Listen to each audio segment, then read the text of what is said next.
The national news cameras packed up and the headlines faded years ago, but Flint residents are still living with a poisoned water infrastructure.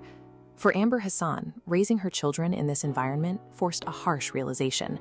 She was trying to build a family inside a municipal system that was structurally designed to fail them.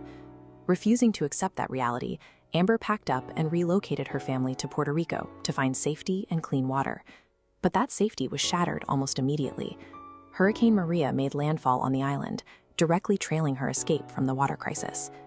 In the chaotic aftermath of the storm, communication grids went completely dark. For Amber, the blackout meant an agonizing physical separation from her youngest child, with no way to know if they were safe. These back-to-back environmental disasters expose a terrifying reality. When city pipes run with poison and federal infrastructure collapses after a storm, displaced families are left completely to their own devices to survive. Navigating that total collapse of protection triggered a pivot. Amber returned to Flint, shifting her focus from seeking a safe refuge to engineering a system of resistance. Alongside fellow artist Shay Cobb, she formed the Sister Tour. It is a grassroots arts and healing collective spearheaded entirely by women of color, operating with virtually zero capital. They immediately faced a massive logistical hurdle to mobilize a community without municipal funding, traditional grants, or institutional backing. This diagram illustrates their solution: the ant model. Like ant colonies building structures with immediate materials, the A stands for accessible tools, weaponizing cell phones instead of waiting for funding. The N is for network, establishing rapid, decentralized communication to bypass gatekeepers. This framework flips the dynamic of crisis response.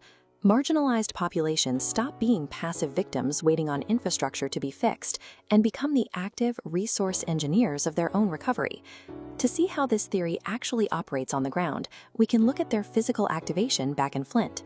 The collective put their network to work, securing a partnership with acclaimed photojournalist LaToya Ruby Frazier to validate their struggle and project it to a wider audience. That expanded network led them to the Moses West Foundation and their atmospheric water generator. This machine pulls ambient moisture directly from the air, filters it, and condenses it into pure, safe drinking water, avoiding Flint's toxic pipes entirely. The T in the ANT model stands for talents.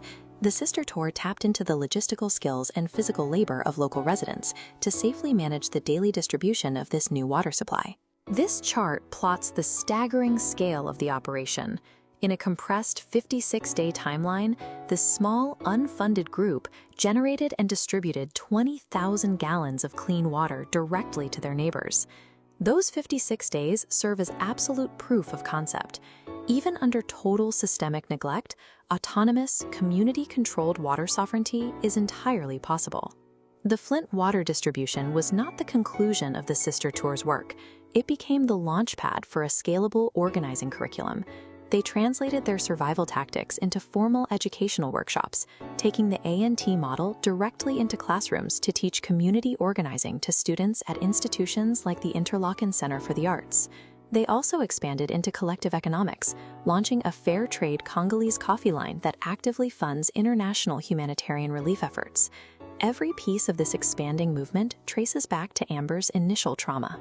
The terror of losing contact with her child during Hurricane Maria forged the fierce, protective engine that now drives this collective globally. The ultimate defense against environmental racism and climate displacement isn't found in waiting for a new government policy. It is built from the unbreakable resilience of mothers, artists, and communities who simply choose to protect each other.